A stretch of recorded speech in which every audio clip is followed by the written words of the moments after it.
सुर्ख गाय और हैकल सुलेमानी। बचपन में सुना था कि सिहोनी एक सुर्ख गाय के पैदा होने का इंतज़ार कर रहे हैं ताकि इसे यरूशलेम में जबल अज़-ज़ैतून पर कुर्बान करके जलाया जाए। इसके बाद मस्जिद अक्सा और सुनहरा गुंबद शहीद करके हैकल सुलेमानी की तामीर होगी। मुझे लगता था कि वो वक्त बहुत दूर है, हम तब तक कहाँ ज़िंदा होंगे।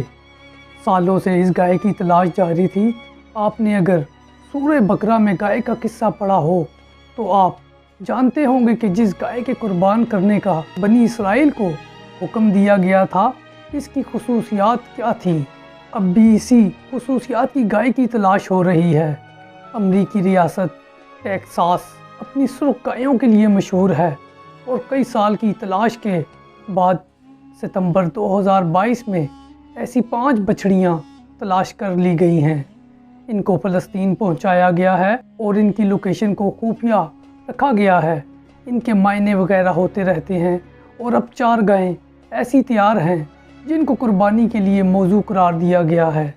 जबल अल-ज़ैतून पर 12 साल पहले एक प्लाट ख़रीद लिया गया था जिस पर कुर्बान गाह भी तैयार हो चुकी है, जहां गाय को जलाया जाएगा और इसके साथ ही हैकल की तामीर का पहला इक़दाम पूरा हो जाएगा।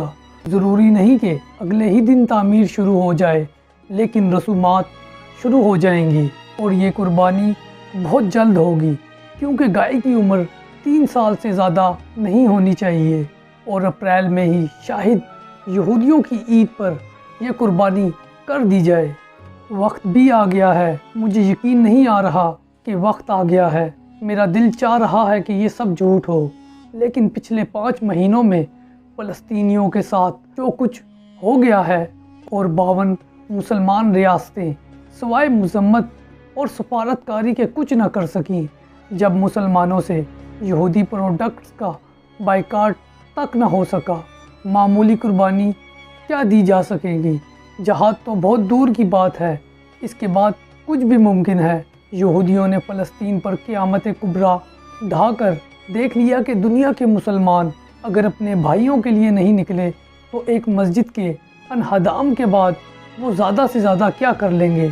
जलसे, जुलूस, रैलियाँ, स्कूलों, कॉलेजों और दफातर में छुट्टियाँ, रैलियों में अपनी ही अमलाक को नुकसान पहुँचाने वाली कौम यहूदियों का कुछ नहीं बिगाड़ सकती। उन्होंने देख लिया कि मुसलमानों में कितना दमख़म है।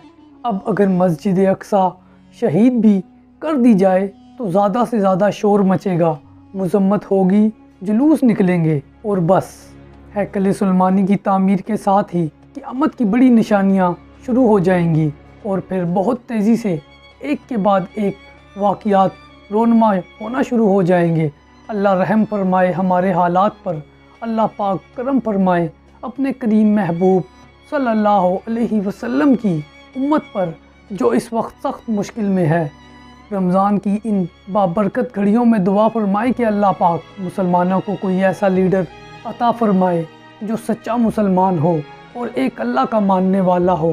हमारे हुक्मरानों के अपने ढेरों में खुदा हैं, वो यहूदियों से क्या लड़ सकते हैं। अल्लामा इकबाल ने इसी मौके पर मुसलमानों को शर्म दिलाई थी। वो एक सजदा जिसे तू गुनाह समझता है, हज़ारों सजदों से देता है आदमी को नजात। मुसलमान एक अल्लाह के आगे सजदा रेज़ हो जाएं और दुनिया के खुदाओं के आगे झुकने से तौबा कर लें, फिर देखें दुनिया आपके कदमों के नीचे होगी, तुम्हारी इज़्ज़त होगी, तुम्हारा मुकाम होगा। ये तब ही मुमकिन है जब महमूद और अयाज एक ही सफ़ में खड़े हों। प्लीज़ अपनी ज़िंदगियों का कोई मकसद बनाएं और जितनी ज़िंदगी रह गई है इसे सियासी नारों के बदले इस्लाम के लिए वक्फ करें। फिर देखें वज़ीर आज़म आपके घुटने ना पकड़ ले तो मेरा नाम बदल देना। अगर आपको ये वीडियो अच्छी लगी हो तो हमारे चैनल को ज़रूर सब्सक्राइब कीजिएगा। जज़ाकल्लाह।